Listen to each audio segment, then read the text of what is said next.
Doctor साहब आप neonatologist हैं, नियोनेटोलॉजी क्या है? तो मैं बताना चाहूँगा कि अगर हम 30 साल पहले जाएं तो बच्चों को भी फिजिशियन देखते थे। फिर पीडियाट्रिक समझ में आई कि पीडियाट्रिक या बाल शिशु रोग विशेषज्ञ वो अलग होते हैं क्योंकि बच्चों की रिक्वायरमेंट अलग होती है। और फिर नियोनेटोलॉजी समझ में आई कि नवजात शिशुओं की रिक्वायरमेंट बच्चों से भी अलग होती है। आपने जॉन एफ कैनेडी का नाम सुना होगा, अमेरिका के राष्ट्रपति थे।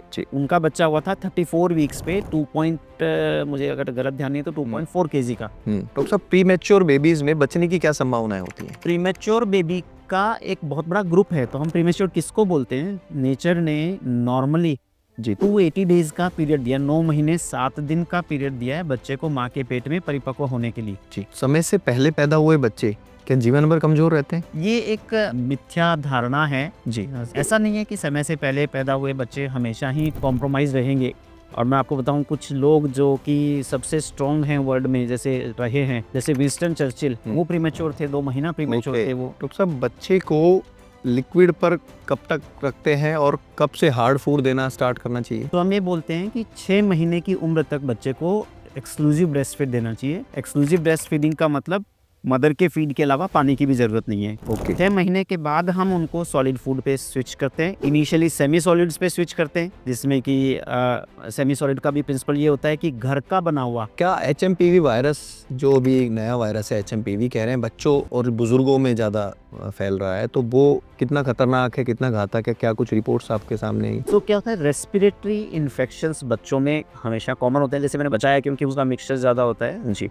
और 90% रेस्पिरेटरी इन्फेक्शन वायरसेस से होते हैं, जिनमें कॉमन होता है रेस्पिरेटरी सिंसिशियल वायरस RSV, जिसमें ही ये HMPV या ह्यूमन मेटान्यूमो वायरस आता है, जिसमें राइनो वायरस भी आता है जी, जिसमें इन्फ्लुएंजा वायरस भी आता है, स्वाइन फ्लू जिसको बोलते हैं वो भी आता है। ये सारे वायरसेस कॉमन है। बच्चे को कब से टूथपेस्ट करानी चाहिए? तो जब भी बच्चे का दांत आ जाए, चाहे एक भी दांत हो, उनकी क्लीनिंग तो जरूरी है। अब अगर बच्चा 7-8 महीने का, 1 साल से छोटा ही है, जो कि हैंडल नहीं कर सकता ब्रशिंग का, तो माँ बाप को बच्चे को कुछ खिलाने के बाद माउथ रिंस करना चाहिए, मादी से ही कर दे चाहे। डॉक्टर साहब नवजात शिशु को किस पोजीशन में सुलाना चाहिए? तो इस पे देखो बहुत रिसर्च हुई है कि नवजात शिशु को किस स्थिति में सुलाना चाहिए, और बेस्ट पोजीशन जो बच्चों को सुलाने की पाई गई है वो है सुपाइन। न्यूबॉर्न बेबी को किस करना क्या उचित है? देखो, किसिंग एक सोशली एक्सेप्टेबल मेथड है लव एक्सप्रेस करने का, और इसमें कोई गलत नहीं है। बेबीज को किस करना हर फैमिली चाहती है, हर पेरेंट चाहते हैं। ध्यान बस ये रखें कि काजल लगाने से आंखें बड़ी हो जाती हैं। हमारे कल्चर में कुछ न्यूबॉर्न के लिए रिचुअल्स हैं जी। और जैसे मैंने कहा कि भी बच्चों के लालन पालन का केवल मेडिकल एंगल ही नहीं है जी, कल्चरल एंगल भी है।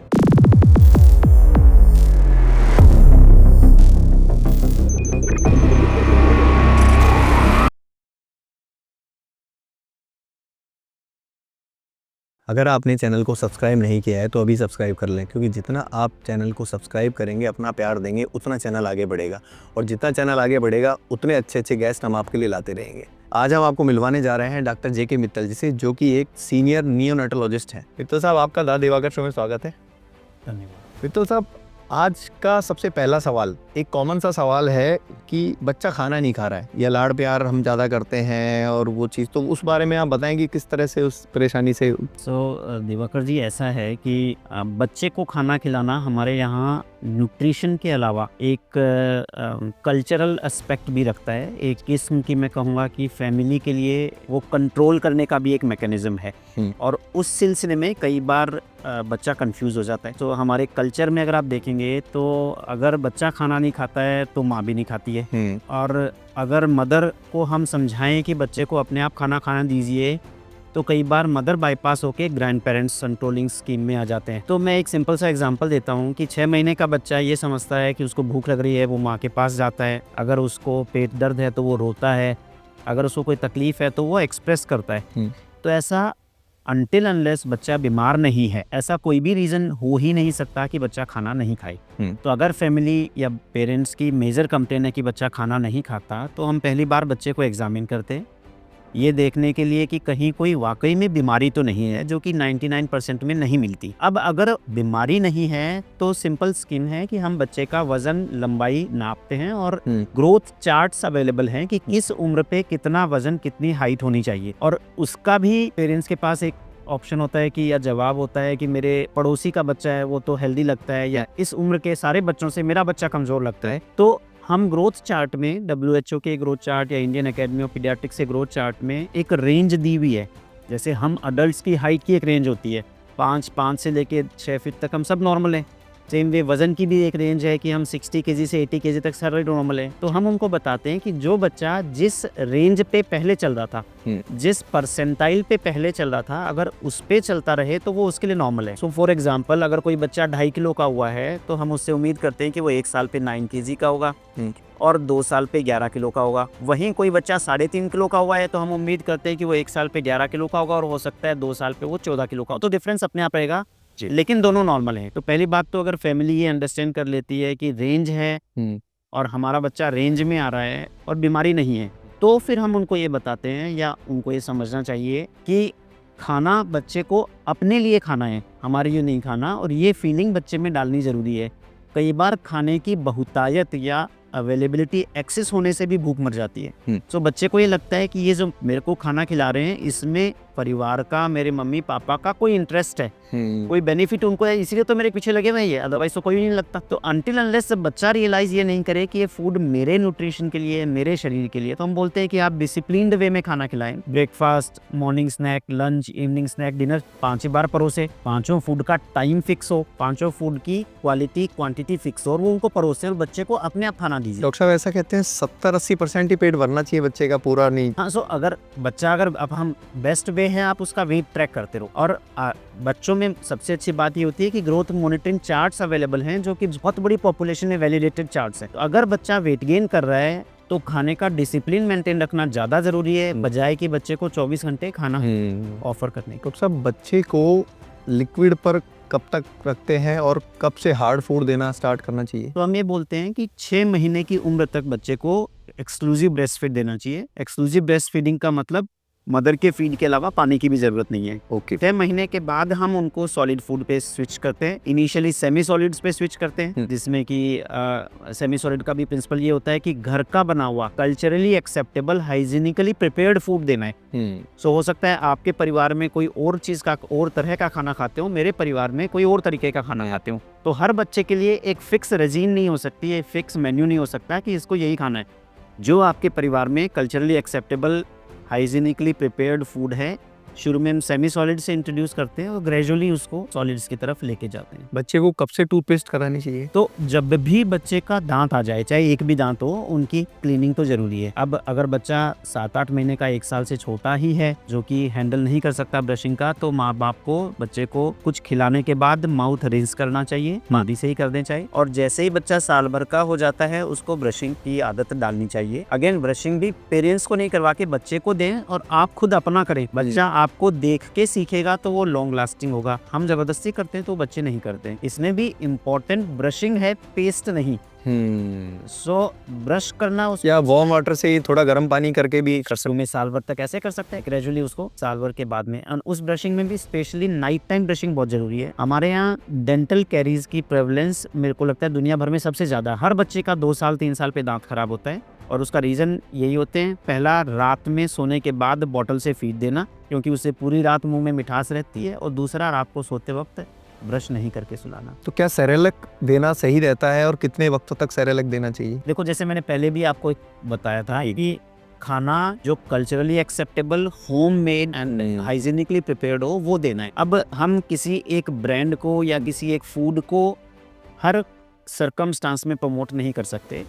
तो जो आपने नाम लिया वो भी एक कंपनी का ब्रांड है, दूसरी कंपनी के दूसरे ब्रांड अवेयरनेस है। मैं ये नहीं कहूँगा कि वो खराब है या अच्छा है, बट वो भी एक तरीके का खाना है। डजंट मीन कि हर बच्चे को वही चाहिए। तो अगर आपके घर में खिचड़ी, दलिया, दाल चावल, सूजी की खीर, रागी, ओट्स बनते हैं तो वो दे नेचुरल प्रिपेयर करके, वो ज़्यादा प्रेफरेबल है। बट अगर आपके सर्कमस्टांसेस ऐसे हैं कि टाइम नहीं मिलता या वंस इन अ व्हाइल आपको रेडीमेड फूड देना है, तो देन इस तरह की प्रिपरेशंस अवेलेबल है। डॉक्टर साहब, प्रीमैच्योर बेबीज में बचने की क्या संभावनाएं होती हैं? प्रीमैच्योर बेबी का एक बहुत बड़ा ग्रुप है। तो हम प्रीमैच्योर किसको बोलते हैं? नेचर ने नॉर्मली 280 डेज का पीरियड दिया, 9 महीने 7 दिन का पीरियड दिया है बच्चे को माँ के पेट में परिपक्व होने के लिए। ना उसकी हम रेंज मानते हैं कि 37 वीक से 42 वीक्स के बीच में होने वाले बच्चे हम टर्म बच्चे, मैच्योर बच्चे मानते हैं। तो जो भी बच्चे 37 हफ्ते से छोटे वो प्री मैच्योर है। अब ये एक होमोजेनस पॉपुलेशन नहीं है, कोई बच्चा 36 वीक्स का भी हो सकता है, कोई 34 वीक्स का भी हो सकता है, कोई 30 का भी हो सकता है, कोई 28 का भी हो सकता है, और कोई उससे भी प्रीमेटर्म बेबीज हो सकते हैं। नवजात शिशु या प्री मैच्योर बेबीज की केयर में पिछले 20 साल में बहुत प्रगति हुई है। मुझे लगता है सब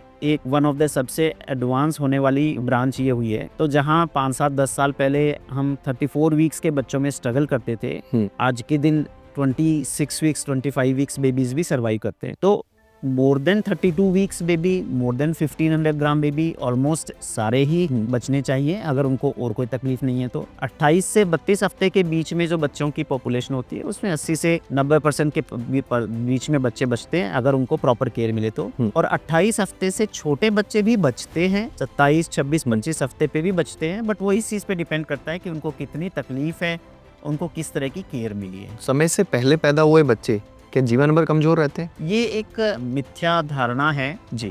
ऐसा नहीं है कि समय से पहले पैदा हुए बच्चे हमेशा ही कॉम्प्रोमाइज रहेंगे, लेकिन उन बच्चों को शुरुआती कुछ सालों में एक्स्ट्रा केयर की जरूरत पड़ती है। सो पहले 2 साल में उनमें न्यूमोनिया होने की संभावनाएं ज्यादा होती हैं। अगर उनको न्यूट्रिशन प्रॉपर नहीं मिले तो ग्रोथ फेलियर होने की संभावनाएं ज्यादा होती हैं। और मैं आपको बताऊं, कुछ लोग जो कि सबसे स्ट्रॉन्ग हैं वर्ल्ड में जैसे रहे हैं, जैसे विंस्टन चर्चिल, वो प्रीमेच्योर थे, 2 महीना प्रीमेच्योर थे वो। आइजक न्यूटन वो प्रीमेच्योर थे।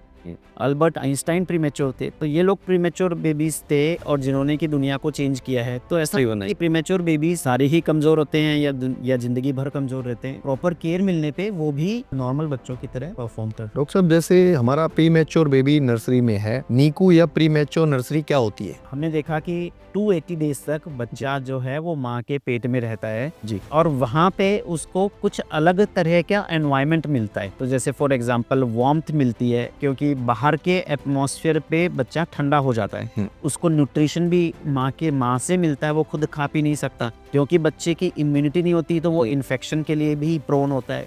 जब ये बच्चे बाहर आ जाते हैं समय से पहले तो वो इन चीज़ों के लिए एट रिस्क होते हैं। वो ठंडे हो जाते हैं, उनको खाना पीना नहीं आता, उनमें इन्फेक्शन होने का डर रहता है, उनकी शुगर कम हो जाती है। तो इन सब चीज़ों से बचाने के लिए एक माइक्रो एनवायरनमेंट क्रिएट किया जाता है जिसको हम NICU या नियोनेटल इंटेंसिव केयर यूनिट बोलते हैं, जहाँ पे कि सबसे प्राइम फोकस होता है टेम्परेचर मेंटेनेंस पे ताकि बच्चे वार्म रहे, फिर होता है इन्फेक्शन कंट्रोल पे ताकि इन बच्चों को कोई इन्फेक्शन नहीं हो, और फिर होता है फीडिंग या न्यूट्रिशन पे ताकि इन बच्चों को प्रॉपर न्यूट्रिशन मिले, और न्यूट्रिशन नहीं मिल रहा तो उनको फ्लूइड या टोटल पेरेंटल न्यूट्रिशन मिले। इसके अलावा उन बच्चों में अगर कोई तकलीफ है तो उस तकलीफ का इलाज किया जाता है। तो NICU न्यूबॉर्न बेबीज का ICU है जहाँ पे कि इनके लिए स्पेशलाइज केयर होता है। डॉक्टर साहब, आप नियोनेटोलॉजिस्ट हैं, नियोनेटोलॉजी क्या है, विस्तार से बताएं इस बारे में। जैसे मैं कह रहा था कि नियोनेटोलॉजी एक ऐसी ब्रांच है जिसमें पिछले 20 साल से बहुत ज्यादा प्रगति हुई है।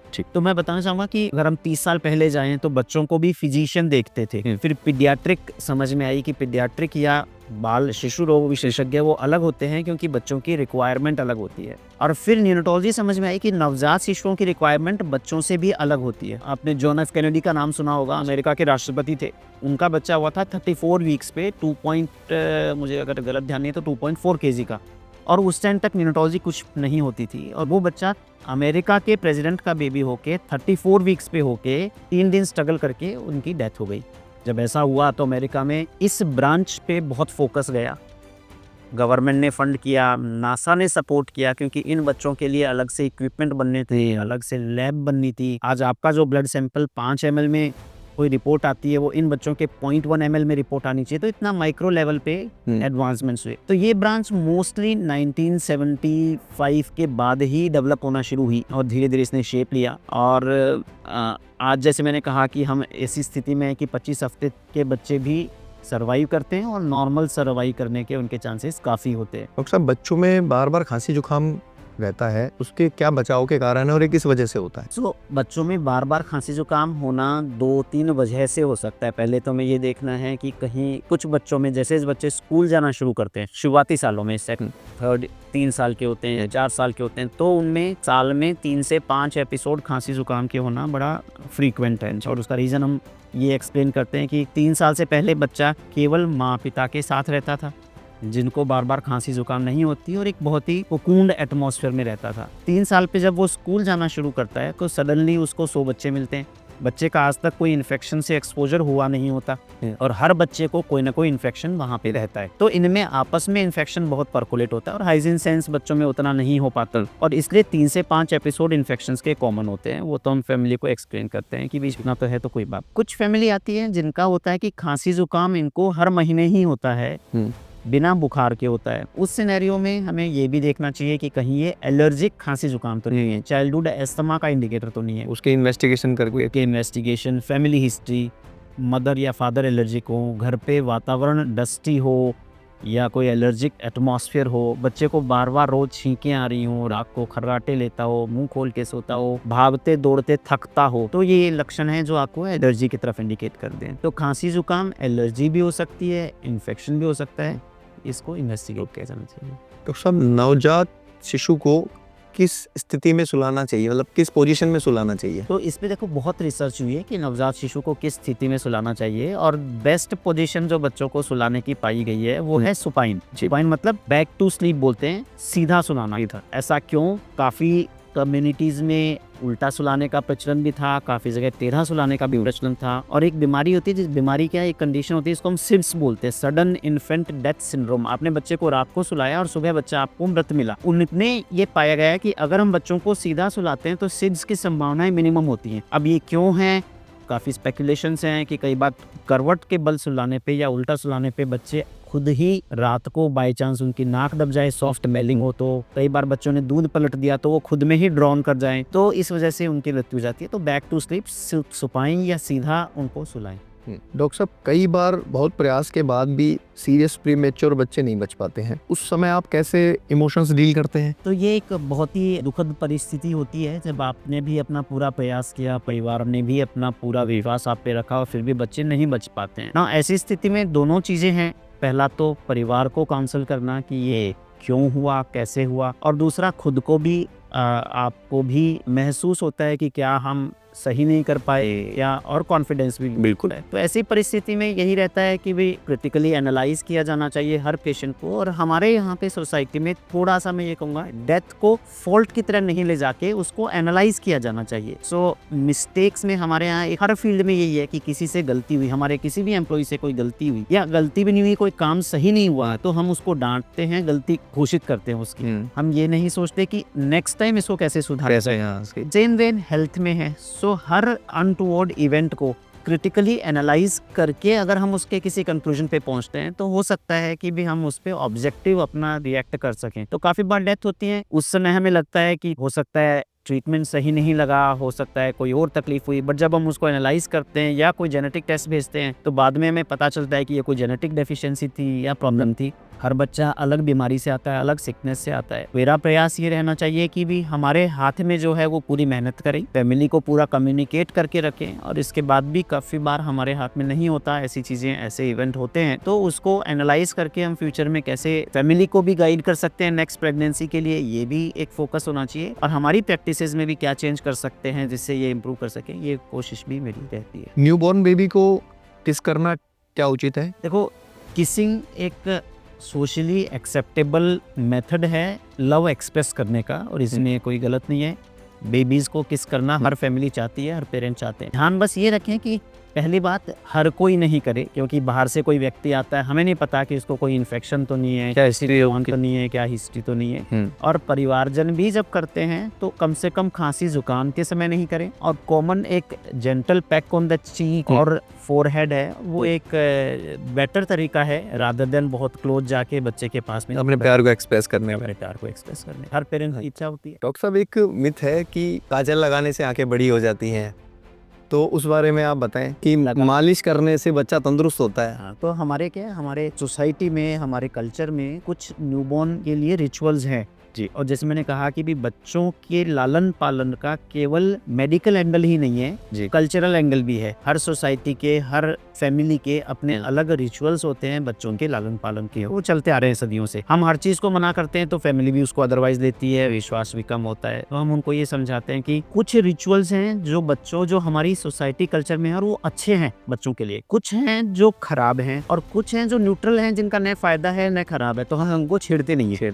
अच्छे रिचुअल में मैं आपको बताऊंगा, सबसे अच्छा रिचुअल हमारे कल्चर में है 40 डेज तक मदर बेबी को आइसोलेटेड रखना। बाहर से कोई भी आता है आपने भी देखा होगा अपने आसपास, पैर धो के, हाथ धो के, और बाहर से आता है तो फैमिली वाले बोलते हैं 10 मिनट तुम बाहर बैठो फिर मिलने जाना, चाहे उस बच्चे का फादर ही आता है। एक बहुत अच्छा तरीका है, हमने कोविड टाइम में देखा। आप बाहर से आते हो, कोई भी इन्फेक्शन लेके आ सकते हो। पुराने लोग उसको बोल देते थे बाहर की कोई हवा लेके आ गए, हमको होते हैं कोई इन्फेक्शन लेके आ गए, वो एक बड़ा तच्चा बनेगा। सेकंड, इससे क्या होता है, माँ और बच्चे में बॉन्डिंग मिलती है, माँ और बच्चे में फीडिंग का आइसोलेशन मिलता है, प्राइवेसी मिलती है। इसी तरीके से हमारे यहाँ पे गैलेक्टोगोग डाइट्स देते हैं बच्चे को, माँ को, जिसको जापा बोलते हैं। जापा उसमें मेथी होती है, धनिया होता है, ग्वार पाटा होता है, इस तरह की चीज़ें होती है जो कि साइंटिफिकली प्रूवन है कि वो मिल्क प्रोडक्शन को बढ़ाते हैं। कुछ चीज़ें जैसे मैंने कहा कि बच्चे के लिए न्यूट्रल हैं और कुछ न फ़ायदा करती है न नुकसान करती है। मालिश का पर्पज़ हमें पता होना चाहिए। मालिश के 2-3 पर्पज़ होते हैं। पहला, मालिश कोई भी फैमिली मेम्बर करे।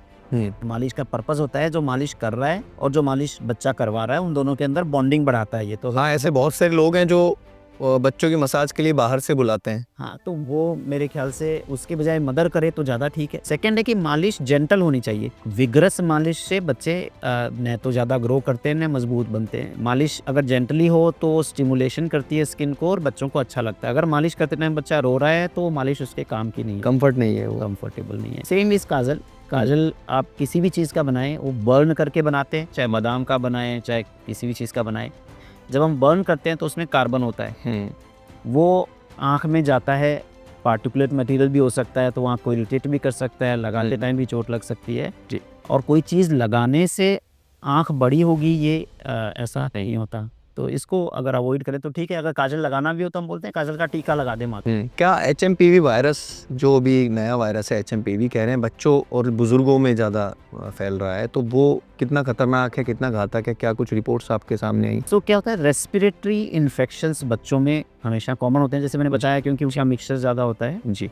और 90% रेस्पिरेटरी इन्फेक्शन वायरसेस से होते हैं, जिनमें कॉमन होता है रेस्पिरेटरी सिंसिशियल वायरस RSV, जिसमें ही ये HMPV या ह्यूमन मेटान्यूमो वायरस आता है, जिसमें राइनो वायरस भी आता है जी, जिसमें इन्फ्लुएंजा वायरस भी आता है, स्वाइन फ्लू जिसको बोलते हैं वो भी आता है। ये सारे वायरसेस कॉमन है, ये हर बार फ्लू सीजन में होते हैं जी। तो सितंबर से मार्च तक का सीजन होता है जब हम रेस्पिरेटरी इन्फेक्शंस की पीक देखते हैं, और उनमें HMPV का भी होता है। ऐसा कोई नया वायरस नहीं है, ये 40 ईयर से सर्कुलेशन में एवरी ईयर होता है, और हम कभी इसकी जीन टेस्टिंग या आइडेंटिफिकेशन करवाते भी नहीं है। इनको इन जनरल कॉमन वायरसेस की तरह ही ट्रीट करते हैं। इस बार क्योंकि हमारा कोविड का एक्सपोजर हुआ था तो हम ज़्यादा सेंसिटिव थे, इसलिए इसका ज़्यादा चर्चा में ये आ गया। नेचुरली ज़्यादातर सर्कमस्टांसेस में बाकी रेस्पिरेटरी वायरसेस की तरह ही ये माइल्ड होता है, खांसी जुकाम हल्की बुखार करके 3 से 5 दिन में ठीक हो जाता है। ये जानलेवा नहीं है, जानलेवा नहीं है, बट कोई इम्यूनो कॉम्प्रोमाइज हो, एक्सट्रीम्स ऑफ द एजेस हो, less than 1 year old BP है, या अडल्ट है मोर देन 70 ईयर है, या आपको कोई बैकग्राउंड में रेस्पिरेटरी इलनेस है, तो जैसे कोविड में ये घातक हो सकता था, वैसा किसी में भी कोई भी वायरस कर सकता है। नवजात बच्चों में डॉक्टर साहब निमोनिया हो जाता है, क्या उपचार हैं उसके, वो जरा दर्शकों से बताएं। तो न्यूमोनिया हम बोलते हैं सांस के, लंग्स के इन्फेक्शन को जी। सांस तेज लेना, छाती में गड्ढे पड़ना, पसलियाँ चलना, ये न्यूमोनिया के लक्षण होते हैं। अगर कोई भी बच्चे को हाई ग्रेड फीवर है, ब्रीदिंग फास्ट है, छाती में गड्ढे पड़ते हैं, तो उसको न्यूमोनिया है, उसको डॉक्टर को दिखाया जाना चाहिए। 4 में पहला है कि न्यूमोनिया अगर वायरल है तो कोई स्पेसिफिक वायरस एंटीवायरल अवेलेबल नहीं है एक्सेप्ट इन्फ्लुएंजा, जिसके लिए दवाई उपलब्ध है। बैक्टीरियल है तो उनको हम एंटीबायोटिक्स देते हैं। और फिर रेस्पिरेटरी सपोर्ट, जिसमें जरूरत पड़ने पे ऑक्सीजन या कोई HFNC, CPAP या वेंटिलेटर की जरूरत पड़ सकती है। क्या बच्चे को वॉकर का इस्तेमाल करवाना चाहिए, क्योंकि उसमें व्हील लगे होते हैं और वो बच्चा चलता है तो वो उसके आगे के पंजों पर उसका दबाव रहता है, और ये अपन सोचते हैं कि बच्चा जल्दी चलना सीखेगा, तो क्या वॉकर का इस्तेमाल करना चाहिए? तो देखिए, वॉकर से बच्चे जल्दी चलना नहीं सीखते, पहली बात तो। दूसरा प्रॉब्लम वॉकर के साथ क्या होती है कि जैसे आपने बच्चे को वॉकर दिया तो बच्चे की मोबिलिटी बढ़ जाती है, और पेरेंट्स कितना भी कहें कि हमारे सामने ही रखेंगे, कभी ना कभी वो नज़रों से अलग होता है, और वॉकर से गिरने के इंसिडेंसेस काफ़ी होते हैं, दुर्घटना। ये ऐसा ही है जैसे 16 साल के बच्चे को गाड़ी चलानी आती है और हमने उसको गाड़ी दे दी हो, जब तक चल रही है ठीक है, जब आउट ऑफ द कंट्रोल होती है तो उसके समझ में नहीं आता। सो वॉकर ऐसा रिकमेंडेड नहीं है। मैंने जैसे कहा, हमारे कल्चर में कुछ चीज़ें, जैसे बच्चे की चाल में, उसके बोन्स में, वहाँ कहीं अगर बहुत जल्दी दो और बच्चा वेट बियर करता है तो नेचुरल हो सकता है, अदरवाइज नहीं। तो मैंने कहा हमारे कल्चर में एक चीज़ है जिसको तिपैया बोलते थे, तिपैया होता था। वो एक रादर बेटर स्कीम है, क्योंकि उसमें बच्चा बैठता नहीं है, उसको पकड़ के घूमता है। वो एक बेटर मैकेनिज्म है रादर देन वो। मोस्टली देखा जाता है डॉक्टर साहब कि डिलीवरी के वक्त बच्चे को जैसे ही डिलीवरी हुई बच्चा पीलिया ग्रसित हो जाता है। वो विस्तार से बताएं कि क्या उसके उपचार हैं और ये क्यों होता है। पहली बात तो क्यों होता है, नेचर ने कोई भी चीज़ ऐसी नहीं बनाई जो कि वेस्टफुल हो। हम सब के बॉडी में ऑक्सीडेंट इंजरीज होती हैं और उसके लिए एंटीऑक्सीडेंट मैकेनिज्म होती है जी। न्यूबॉर्न बेबीज में जो बिलिरुबिन होता है वो एक एंटीऑक्सीडेंट का काम करता है और इसलिए वो ऑक्सीडेंट इंजरी को बचाने का काम करता है। लिवर की इनमेच्योरिटी की वजह से ये पीलिया होता है और ये पीलिया बड़ों में होने वाले पीलिया से अलग होता है ना। सब बच्चों में पीलिया होता है, 99% बच्चों में पीलिया होता है, लेकिन उसकी एक रेंज होती है जो कि दिन के हिसाब से फिक्स होती है। उसकी वैल्यू 5th डे तक पीलिया की पीक आती है और उसके बाद वो अपने आप धीरे धीरे कम होना शुरू हो जाता है। जी। कुछ बच्चों में 5 से 6% बच्चों में ये पीलिया नॉर्मल लिमिट से ज़्यादा हो सकता है जी। जैसे कि mother baby blood group mismatch हो, बच्चा प्री मैच्योर हो, एक्सेसिव वेट लॉस हो जी, केवल उन्हीं में इलाज की ज़रूरत है। बाकी में बच्चों को मदर फीड अच्छे से करवाएं तो वो पीलिया अपने आप ठीक हो जाता है। उस सर्कमस्टांसिस में कोई पीला खाना रोकने का, पीला कपड़ा रोकने का, कोई सनलाइट का उनका कोई बहुत ज़्यादा रोल नहीं है। डॉक्टर साहब आजकल देखा जाता है, आजकल नहीं ये बहुत पहले से ये चीज़ देखी जाती है, बच्चों के मोस्टली पेट में कीड़े की समस्या रहती है या बच्चे मिट्टी खा लेते हैं। पहले के टाइम में चौक पेंसिल ये चीज़ें बच्चे खा लेते थे छुप के, तो वो उसका क्या निवारण है और ये क्यों होते हैं? क्यों होते हैं वो तो आपने खुद ने बताया कि बच्चे मिट्टी खा लेते हैं या कोई खाना जी उल्टी सीधी चीज़ें खा लेते हैं तो वर्म इन्फेस्टेशन हो जाता है बच्चों का। निवारण के तौर पे आजकल एंटी हेलमिंथिक मेडिसिन अवेलेबल हैं, जेलबिंडाजोल है जी, गवर्नमेंट प्रोग्राम में भी हमारे आती हैं बीच बीच में जी, और प्राइवेट सेगमेंट में भी अवेलेबल हैं। सो बहुत अच्छी एंटी हेलमिंथ मेडिसिन अवेलेबल हैं जो कि हम दें तो ये ठीक हो सकता है। बचाव के लिए बच्चों को पानी भी छान के उबाल के पिलाएं, बाहर का अनहाइजीनिक खाना ना खिलाएं, अगर कोई भी लक्षण लगे तो उसका तुरंत इलाज। क्या नवजात शिशु की मृत्यु दर सरकार या समाज के विकसित होने का एक पैमाना है, ऐसा क्यों? तो ये आपने जस्ट बहुत अच्छा सवाल पूछा। बाकी एज ग्रुप्स के कंपैरिजन में कोई भी समाज की प्रगति का पैमाना माना जाता है शिशु मृत्यु दर को। हमारे विकासशील देश से विकसित देश होने के लिए भी ये एक रिक्वायरमेंट है कि आपकी नवजात शिशु मृत्यु दर और मातृ मृत्यु दर है वो कम हो। हमारी भारत की अगर आपको मैं बात बताऊं तो हमारे 1000 बच्चे पैदा होते हैं तो उसमें से 32 बच्चे 1 साल की उम्र तक पहुंचते पहुंचते एक्सपायर हो जाते हैं, दम तोड़ देते हैं। ऑल्दो बहुत प्रगति हुई है, यही मृत्यु दर 10 साल पहले अगर हम देखें तो 100 के आसपास थी। ये 32 का फिगर 2020 का है, अभी 26 हैं। 26 बच्चे 1 साल तक होते होते मृत्यु हो जाती है उनकी। इसमें चैलेंज अब ये है कि इनमें भी अब 23 बच्चे हैं वो नवजात शिशु हैं, विच मींस जो मेजर मोर्टेलिटी है वो 1 महीने तक के बच्चों के सेगमेंट में होती है। गवर्नमेंट का आपने देखा होगा पिछले 5 साल में बहुत फोकस रहा है नवजात शिशुओं की हेल्थ को लेके, मृत्यु दर को कम करने के लेके, और एक सस्टेनेबल डेवलपमेंट गोल बोलते हैं, SDG जो गोल है हमारा वो है भारत का कि 2030 तक इसको 12 पे लाया जाए। अच्छा, इन्फेंट मोर्टेलिटी रेट जी, जो अभी 26 है जी। प्रॉब्लम की बात यह है कि लास्ट कुछ सालों में इसमें जो डिक्रीज हो रहा है वो 3.5% पर ईयर ही हो रहा है और हम 2025 में है। इसको देखते हुए 12 पाना बहुत मुश्किल है और स्पेशली 1 महीने के बाद तो 3 ही बच्चों की डेथ हो रही है। 23 बच्चे तो 1 महीने की उम्र तक मृत्यु हो जाती है। तो मेजर फोकस यही रहना चाहिए कि नवजात शिशुओं के समय में उनकी अच्छी केयर हो और उसके लिए गवर्नमेंट भी बहुत फोकस कर रही है। इंस्टीट्यूशनल डिलीवरी एक स्टेप है उसके लिए कि जो डिलीवरी हो घर पे नहीं हो, हॉस्पिटल में हो, ताकि उनकी मदर्स की केयर हो और बच्चे सही डिलीवर हो। पिछले कुछ सालों में गवर्नमेंट ने बहुत इन्वेस्ट किया है ICUs पे, नर्सरीज पे, SNCUs पे। तो आप देखेंगे कि जो कि पहले मेडिकल कॉलेज के स्तर पे होती थी वो अब डिस्ट्रिक्ट हॉस्पिटल या CHC लेवल पे भी गवर्नमेंट ने SNCU या स्पेशल न्यूबॉर्न केयर यूनिट बनाए हैं। और हमारे भारत में भी अगर हम देखें तो राजस्थान और केरल को कंपेरिजन करें तो केरल में infant mortality rate less than 10 है और वो 6 के आसपास है। वहीं अगर अपन राजस्थान का आंकड़ा देखें तो वो भारत के एवरेज से ज़्यादा है, 5 ज़्यादा है। तो अभी बहुत कुछ करने की ज़रूरत है और ये केवल एक इंडिविजुअल बच्चे के लिए नहीं है, ये समाज का भी आईना है कि आप अपने सबसे वल्नरेबल पॉपुलेशन को किस तरह से ट्रीट करते हो। और एक नवजात शिशु या एक मदर जो है, प्रेग्नेंट लेडी है, वो समाज की वल्नरेबल पॉपुलेशन है, उनकी केयर होना ज़रूरी है। सबसे इंपॉर्टेंट बात यह है कि मैं हमेशा कहता हूँ कि अगर आप 60 साल के व्यक्ति की बाईपास सर्जरी करते हैं या एंजियोप्लास्टी करते हैं तो उस व्यक्ति को एडिशनल ईयर्स ऑफ लाइफ हैं वो 10 मिलते हैं या 12 मिलते हैं। और वो 10-12 साल भी हेल्दी ईयर्स नहीं मिलते, मेडिसिन पे मिलते हैं। कोई भी पेशेंट बाईपास करवाता है तो वो 10 दवाइयाँ खा के 10 साल और निकाल। बिल्कुल। वहीं अगर एक नवजात शिशु बचता है तो उसको 70 साल की हेल्दी लाइफ मिलती है। तो आप लाइफ स्पैन ईयर्स देते हो, एक तरफ हम उनको 10 साल बचा रहे हैं और एक तरफ हम उनको 70 साल की हेल्दी लाइफ दे रहे हैं, प्रोडक्टिव लाइफ दे रहे हैं, और जिसमें कि वो 20 साल के होने के बाद में समाज की ग्रोथ में भी हेल्प करेंगे।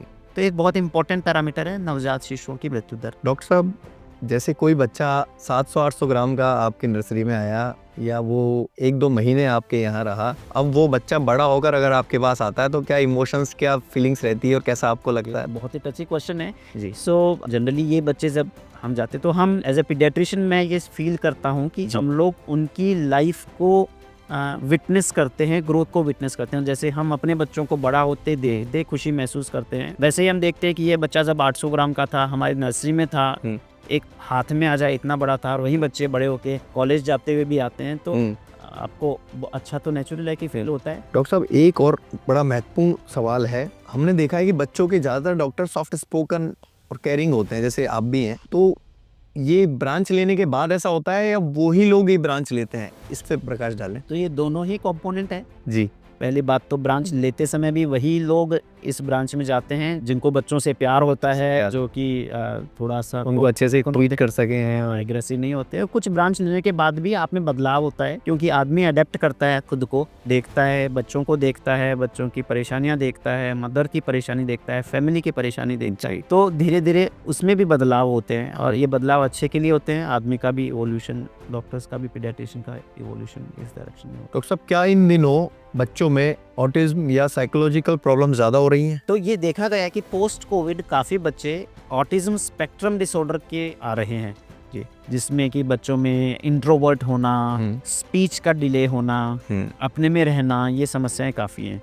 अब ये सब लोगों के लिए एक परप्लेक्सिंग क्वेश्चन है कि ये क्या ऑटिज्म सडनली इतना बड़ा है, बिकॉज ऑटिज्म का जेनेटिक बेसिस होता है, तो सडनली ऐसा क्या हुआ। तो एक टर्म है वर्चुअल ऑटिज्म, जिसमें वर्चुअल ऑटिज्म का मतलब अगर बच्चा बहुत ज़्यादा समय मोबाइल या स्क्रीन पे गुजारता है, अगर उसका एक्सपोजर या इंटरेक्शन कम होता है, ह्यूमन इंटरेक्शन कम होता है, तो भी वो बच्चे एक्सेसिव इंट्रोवर्ट या कम बोलने वाले होते हैं या डिलेड स्पीच के होते हैं।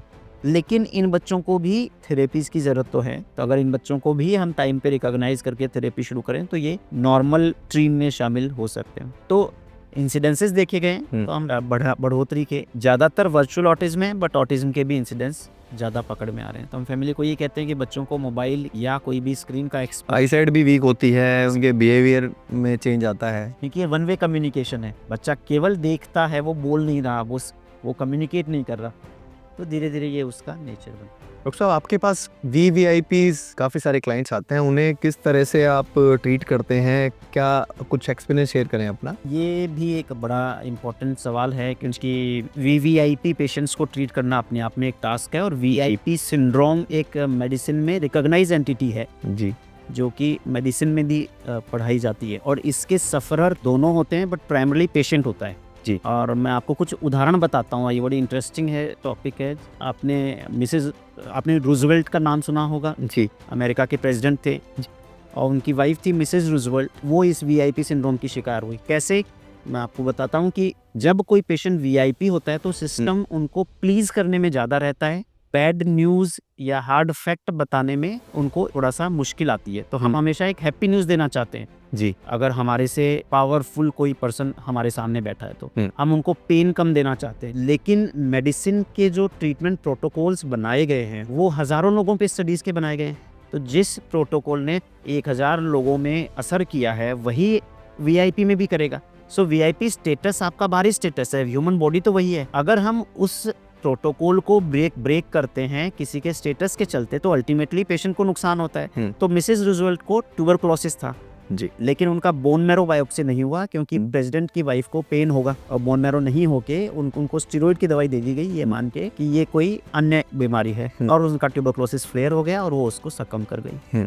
आपको दूसरा उदाहरण देता हूँ मैं, स्टीव जॉब्स का आपने नाम सुना है? स्टीव जॉब्स एक टाइम पे दुनिया के सबसे अमीर व्यक्ति थे। बिल्कुल। उनके एडवाइजर्स ने सर्च किया, उनको पैंक्रियाटिक कैंसर था, जो कि ऐसा नहीं है कि ट्रीटेबल नहीं था, लेकिन उन्होंने कहा कि दुनिया में पैंक्रियाटिक कैंसर के इलाज की सबसे अच्छी रेट कहाँ है। उन्होंने एक सेंटर ढूंढा जहाँ पे मृत्यु दर सबसे कम थी और 99.99% वहाँ पे ट्रीटमेंट रिजल्ट थे, जबकि दूसरा सेंटर था जहाँ पे 99.5% था। उन्होंने 99.99% को चूज किया। प्रॉब्लम क्या हुई, जिस सेंटर की अच्छी रेट थी वहाँ पे पेशेंट ही सेलेक्टिव थे, जिनका अच्छा रिजल्ट आना था केवल वही पेशेंट वो सेलेक्ट कर रहे थे, रादर देन जहाँ पे कम सर्वाइवल चांस थे उनका एक्सपोजर एक्सपीरियंस ज़्यादा था, क्योंकि उनके पास सब तरह के पेशेंट आते थे, तो उनके चांसेस वहाँ ठीक होने के ज़्यादा थे। बट उन्होंने उस सेंटर को चूज़ किया जहाँ पे कि केवल हेल्दी पेशेंट या केवल कम सिक पेशेंट्स जाते हैं और उनका रिजल्ट वहाँ पे प्रॉपर नहीं मिला। तो VIP पेशेंट्स में फर्स्ट प्रिंसिपल ये रहता है कि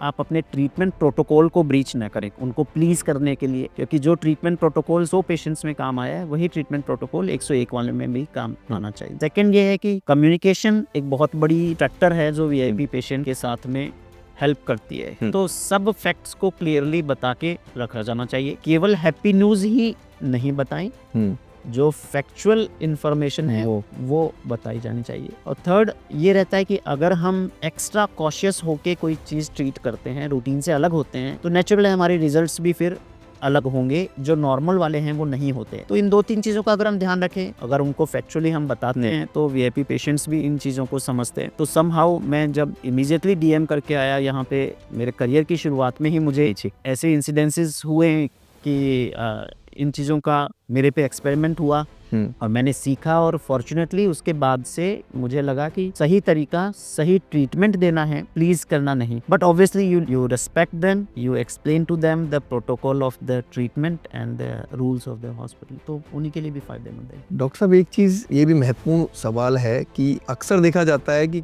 कुछ बच्चों को रात को बिस्तर पे टॉयलेट करने की समस्या रहती है और काफ़ी उम्र में बड़े होने तक भी है, तो ये क्यों होती है और इसके उपचार क्या है? तो देखो, पैदा होने के बाद 100% बच्चे लीक करते हैं नाइट में। हम ये मानते हैं कि सालाना 15% की दर से वो कम होते जाते हैं। तो अगर एक साल पे 85% बच्चे लीक कर रहे हैं तो 2 साल पे 60 बच जाएंगे या 70 बच जाएंगे, 3 साल पे और कम हो जाएंगे। और by the age of 5 to 6 year सारे बच्चे ड्राई हो जाने चाहिए। इसका मतलब 6-7 साल तक कुछ बच्चे 10 से 15% फिर भी लीक कर सकते हैं। अगर ये पैदाइशी ही चलता आ रहा है तो हम इसको प्राइमरी नॉक्टर्नल एन्यूरेसिस बोलते हैं। अगर बच्चा कभी ड्राई था और वापस से लीक करना शुरू किया तो इसको हम सेकेंडरी नॉक्टर्नल एन्यूरेसिस बोलते हैं जी। अगर बच्चा पहले ड्राई था और अब लीक करने लग गया या अब बेड वेटिंग शुरू हो गई तो हमें कोई ना कोई वजह जरूर हो, उसको रूल आउट करना चाहिए। कहीं इन्फेक्शन तो नहीं है, कोई शुगर की समस्या तो नहीं है, कोई और दिक्कत तो नहीं है। और अगर प्राइमरी है, बर्थ से ही चलता जा रहा है, तो उसमें भी हमें एक बार 7-8 साल के बाद अगर टाइम निकल गया तो हमें उनको इन्वेस्टिगेट करना चाहिए कि कोई वजह तो नहीं है।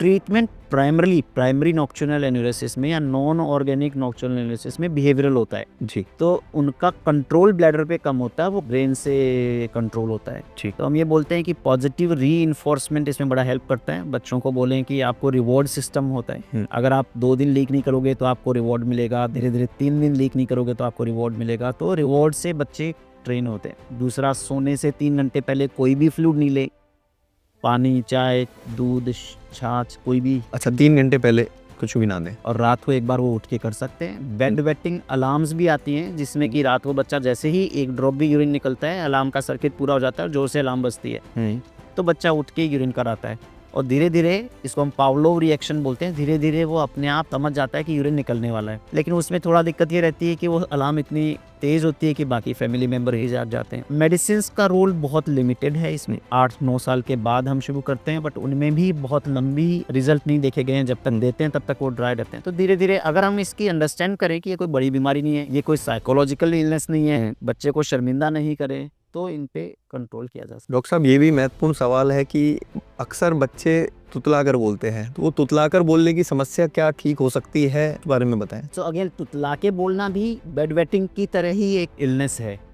अगर हमने ऑर्गेनिक कॉजेज रूल आउट कर दिए जी, इसका मतलब बच्चे को ओरल कैविटी में कोई समस्या नहीं है, बच्चा न्यूरोलॉजिकली नॉर्मल है और फिर भी तुतलाता है, तो हमें देखना चाहिए कि क्या कोई सराउंडिंग में कोई रोल मॉडल है उसका, जो जिसको देख के बच्चा सीखा है। कई बार मामा, चाचा, एक्सटेंडेड फैमिली में कोई तुतलाता हो तो बच्चे उनको कॉपी करने लग जाते हैं। अगर वो नहीं है तो ये प्राइमरली लो कॉन्फिडेंस का इंडिकेटर है। फिर इसमें उनका कॉन्फिडेंस बूस्ट करते हैं और स्पीच थेरेपी शुरू करवाते हैं, जिसमें कि बच्चों को सही फोनेशन की ट्रेनिंग दी जाती है। इसमें भी वही कंसेप्ट है, आप बच्चे को शर्मिंदा नहीं करें, बच्चे को मिमिक मत करें, उनके साथ सही शब्दों में बूस्ट करें उसको अच्छे से, मतलब बच्चे से कोई गलत वर्ड अगर उसने बोल दिया तो उसको सही करके उसको बुलवाने की कोशिश करें। मतलब क्या होता है स्पीच थेरेपी में, आप लोग क्या करते हैं? स्पीच थेरेपी क्या होता है, देखो हम जो भी शब्द बोलते हैं जी आपने हिंदी की वर्णमाला बचपन जी, में पढ़ी होगी, जी। तो 5 लाइनें हैं, क ख ग घ ड़ हम्म, ट ठ, तो ट ठ ड ढ ण, इसमें हम तन को तालु के टच करते हैं। जी सेम वे आप कुछ शब्द होते हैं जिसमें कि हम लिप का मूवमेंट करते हैं, पा फा बा भा मा, हाँ हम या रा ला वा में केवल टंग का मूव करते हैं। तो बच्चे जब किसी एक वर्णमाला की लाइन को नहीं बोलते तो उनका कोई एक मूवमेंट हैम्पर होता है। तो अगर प फा बा भा मा में है तो उनका लिप्स टच नहीं हो रहा, या जैसे मैंने कहा या रा ला वा में टंग मूवमेंट है या टंग ऊपर नहीं जा रही, तालु के टच नहीं हो रही। तो अगर हमें पहले रिकॉग्नाइज करना है कि कौन सी वर्णमाला के अक्षर हैं जो वो नहीं बोल पाता, जिसके लिए हमारे मुंह के अंदर कौन सा मूवमेंट है जो इम्पोर्टेंट है, whether it is tongue movement, lip movement, tongue palate touching, और फिर उसके अकॉर्डिंग को थेरेपी बोलते हैं। सो फॉर एग्जांपल अगर उनका लिप सील नहीं हो रहा तो उनको उसकी एक्सरसाइज करनी है। तो जैसे बलून फुलाना है, या स्ट्रो से पानी खींचना है, या फूंक मार के मोमबत्ती बुझानी है, ताकि एक तरह का मूवमेंट उनका स्ट्रेंथन हो। इस तरीके से हम उनको बताते हैं। डॉक्टर साहब, नवजात बच्चे को कब नहलाना चाहिए और नहलाते समय उसको नहला रहे हैं तो किन बातों की सावधानियां रखनी चाहिए? तो नवजात शिशु को एक बार जब बच्चा फिजियोलॉजिकली स्टेबल हो जाता है, जिसमें से एक बार वो हॉस्पिटल से घर आ जाता है, 2-3 दिन का होता है, तब बात दे सकते हैं। फ्रीक्वेंसी कंफर्ट डिपेंडेंट है, डेली भी करवा सकते हैं, 2 दिन छोड़ के भी करवा सकते हैं, जैसा बच्चे और फैमिली को। स्पंजिंग भी कर सकते हैं? स्पंजिंग भी कर सकते हैं। नहलाने का तरीका है कि बच्चों को हम नेक से नीचे तो इमर्शन बाथ दे सकते हैं। इमर्शन बाथ मतलब बच्चे को गुनगुने पानी के तले बिठा सकते हैं 2-5 मिनट, ताकि उसको अच्छा लगे, और सर को पीछे की तरफ पानी डालें ताकि नाक और कान में नहीं जाए। बहुत विग्रस कोई भी सोप या हार्श सोप नहीं लगानी चाहिए, उनको जेंटल सोप से once in a week clean कर सकते हैं। बच्चे जब थोड़ा गीले हों, मतलब हमें रगड़ के नहीं पहुंचना है, हल्का नमी हो शरीर पे, उनको पेट ड्राई कर दे, तभी उन पे कोई एक अच्छा सा मॉइस्चराइजर लगाएं ताकि वो नमी सील रहे शरीर में, और उसके बाद उनको कपड़े पहना देना चाहिए। ये देखा गया है कि जब बच्चे नहा के सोते हैं तो वो एक कंफर्टेबली लंबी स्लीप लेते हैं, क्योंकि वो उनसे रिलैक्स होते हैं। तो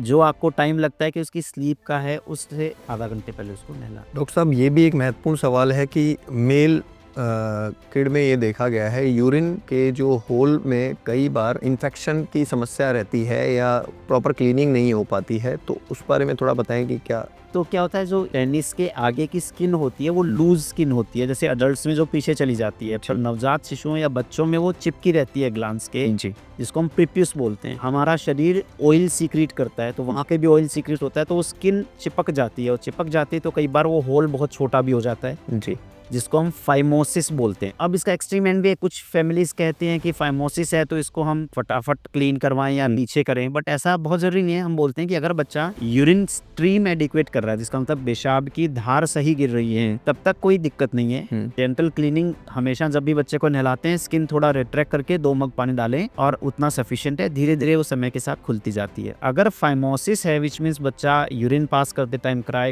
यूरिन ड्रिबल करता है, बूंद बूंद लेता है, या की होल फाइमोसिस है, तो उस सर्कमस्टांस में फिर हमें बच्चों को डॉक्टर को दिखाया जाना चाहिए। तो क्या उपचार रहता है उसका, क्या मेडिसिन? उसमें फिर शुरुआत में हम स्टेरॉइड क्रीम आती है वो लगानी चाहिए, जो कि उनके एडिशंस को लाइज कर देती है और स्किन जेंटल रिट्रैक्शन फैमिली को समझाते हैं। और एक्सट्रीम सर्कमस्टांसेस में जब ये संभव नहीं हो पाता तो एक डोर्सल स्लिटिंग होती है, जिसमें कि स्किन पे कट लगती है, उसको पीछे कर दिया जाता है। डॉक्टर साहब, एक चीज़ अक्सर देखने को मिलती है, सुनने को मिलता है कि कोई बच्चा पैदा हुआ और उसके दिल में छेद है, वो किस वजह से हो सकता है, और अगर हो गया है तो उसका क्या इलाज है, किस तरह वो, और आगे जाकर वो बच्चा स्वस्थ रहे? आपने कभी ऐसी स्थिति फेस की होगी तो बताएं थोड़ा सा। तो हार्ट में छेद एक आम बोलचाल की भाषा में हम दिल में कोई भी तकलीफ को बोल देते हैं, स्ट्रक्चरल इलनेस को। हार्ट में छेद होना एक हेट्रोजेनस ग्रुप है, ऐसा नहीं है कि सारे हार्ट के छेद एक जैसे ही होते हैं। कुछ छेद होते हैं जो समय के साथ अपने आप भर जाते हैं, उसमें हमें कुछ भी करने की जरूरत नहीं रहती, जैसे कि ASD बोलते हैं, एट्रियल सेप्टल डिफेक्ट। कुछ तरीके के VSD में भी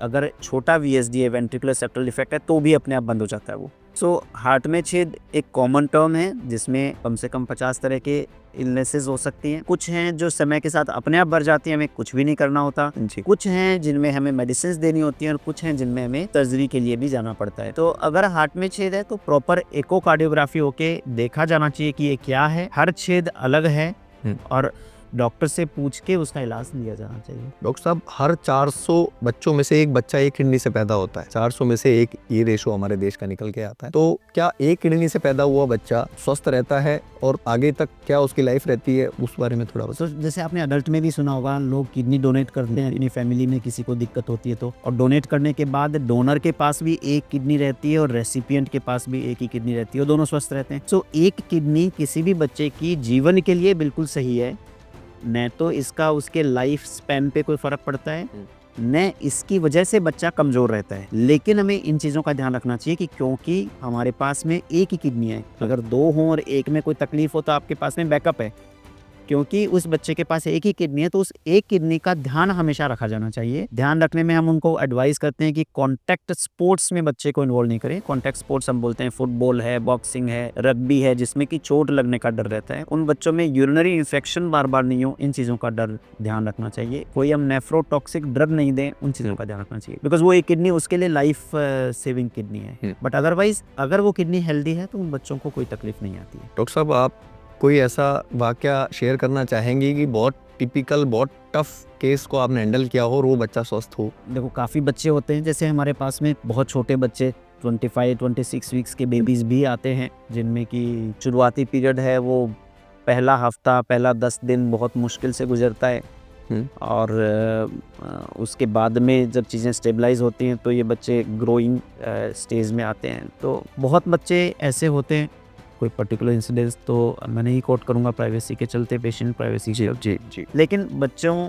मैंने जैसे आपको बताया, न्यूरोटॉलजी बहुत प्रोग्रेस की है पिछले कुछ सालों में। जो बच्चे आज से 10 साल पहले नहीं बच पाते थे वो आज बच रहे हैं। ये सारी साइंटिस्ट की मेहनत है, टेक्नोलॉजी चीज़ें टेक्नोलॉजी की, वक्त के हिसाब से। टेक्नोलॉजी का योगदान है और डॉक्टर्स का भी योगदान। तो देखा आपने किस तरह से देश के प्रसिद्ध नियोनेटोलॉजिस्ट डॉक्टर जयकिशन मित्तल जी ने बच्चों से संबंधित बीमारियों के बारे में आप लोगों को बताया और हमें सबको जागरूक किया। ऐसे ही हम आपको आगे और अच्छे अच्छे बढ़िया गेस्ट मिलवाते रहेंगे। देखते रहिए द दिवाकर शो।